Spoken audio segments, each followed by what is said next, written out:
In this video, we are going to talk about the magnitude of a vector, and then we are going to find the unit vector of a specific vector, and then we will do some practice questions to revise what we have studied already. Okay, so let's start with magnitude of vectors.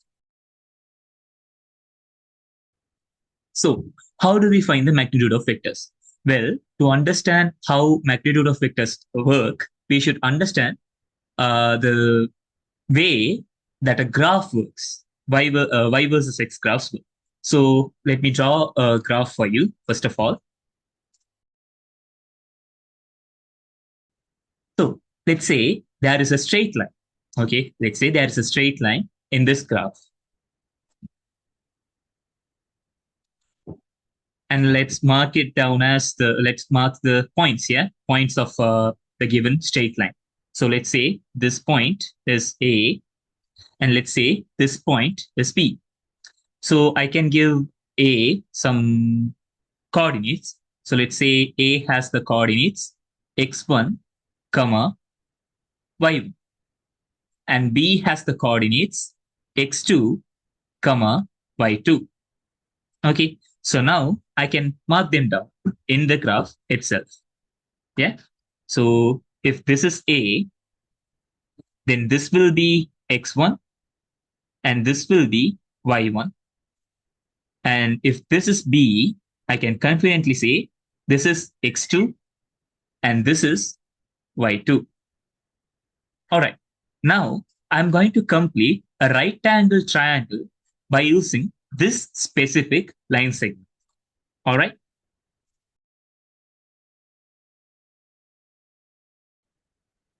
So as you can see, this is the right angle triangle I have created.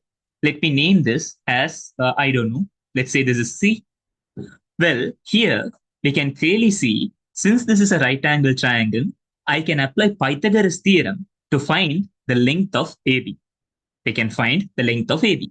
So we know AB square by applying Pythagoras theorem, we can say AB square is equals to AC square plus CB square.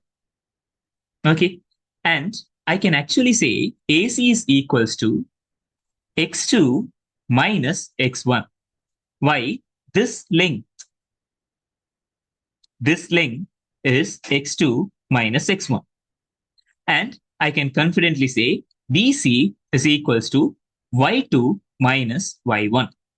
So this length is equals to y2 minus y1.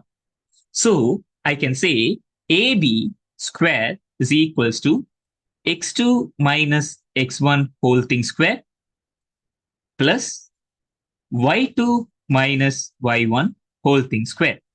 So to find AB, we can say AB is equals to square root of x2 minus x1 whole thing square plus y2 minus y1 whole thing square. So this is how you normally find the length of a given line in a line segment in a graph. Okay, if it is a two-dimensional graph, this is how you can find the given length. Okay, this is how you normally find the given length. And in vectors world, the field of vectors, we know the length represents the magnitude of a vector. Okay, so if you consider the vector AB, okay, if you consider the vector AB, the magnitude of vector can be given as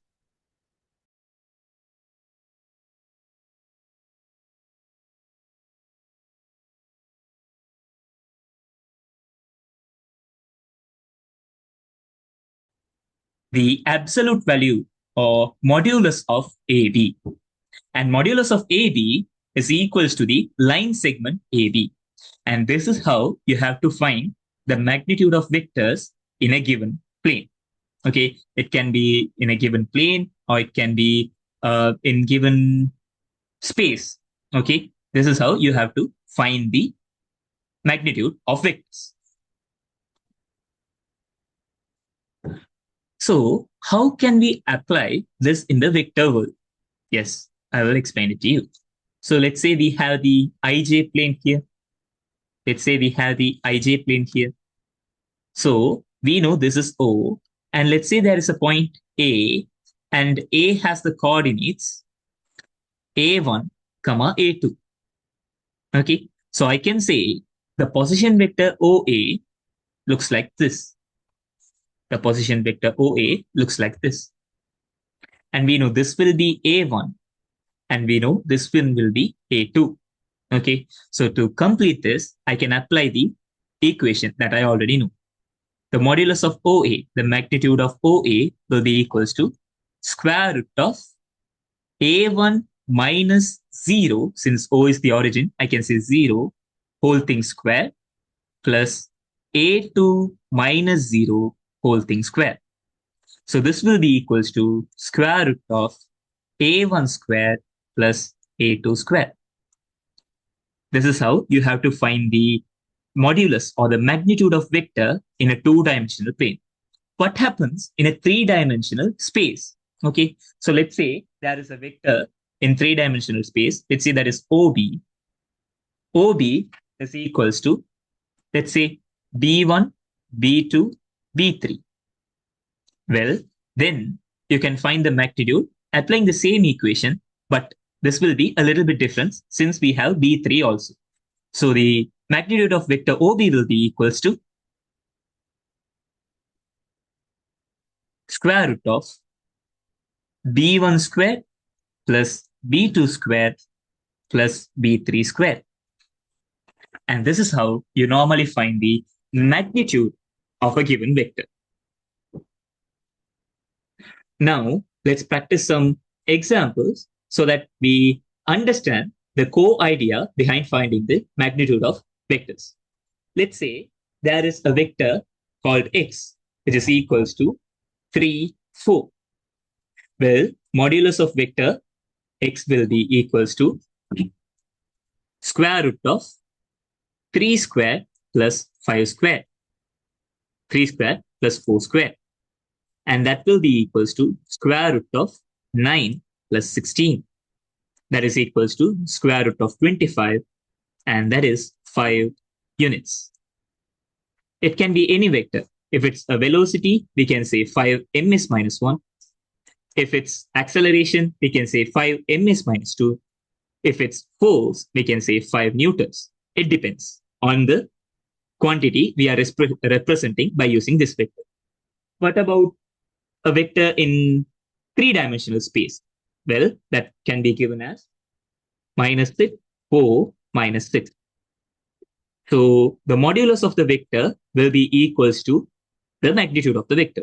So that is equals to minus 6 whole thing square plus 4 square plus minus 6 whole thing square. And that will be equals to 36 plus 16 plus 36, which is equals to square root of 88. And that will be equals to 2 square root of, I don't know, 2 times 2, 4, 22 units. This is how you find the magnitude of a given vector. Let's do a question related to position vector. Okay, so let's say there are points x and y, and their position vectors are given as vector x and vector y. Okay, so vector x is equals to 1, 2, minus 4, and vector y is equals to 3, minus 1, and 2. Well, from this and the given explanation, we can say since vector x is the position vector of x, I can say OX is equals to 1, 2, minus 4. And I can say OY is equals to 3, minus 1, 2. Fine. Now, let's say the question is to find the magnitude of xy. Okay, the question is find the magnitude of vector xy.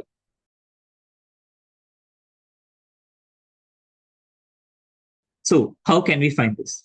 We know vector xy is equals to xo plus oy. And that will be equals to minus ox plus oy. Well, now I can replace the values. Yeah. So I have minus 1, 2, minus 4 plus 3, minus 1 and 2. And this will give me 2 minus 3 and I will have 4. So 4 plus 2 that is equals to 6. And this is equals to xy. So to find the magnitude, I have to find the absolute value of vector xy. And that is equals to square root of 2 squared plus minus 3 squared plus 6 squared. That is equals to 4 plus 9 plus 36, which is equals to square root of 49. That will give me 7 units. Well, this was pretty easy. Yeah, this was pretty easy. Now, what if? Now, what if I had something like, if I have to find the magnitude of vector yx, what will be the answer? Shall we try? Since we already know xy is equals to, we found out that xy is equals to 2 minus 3 and 6.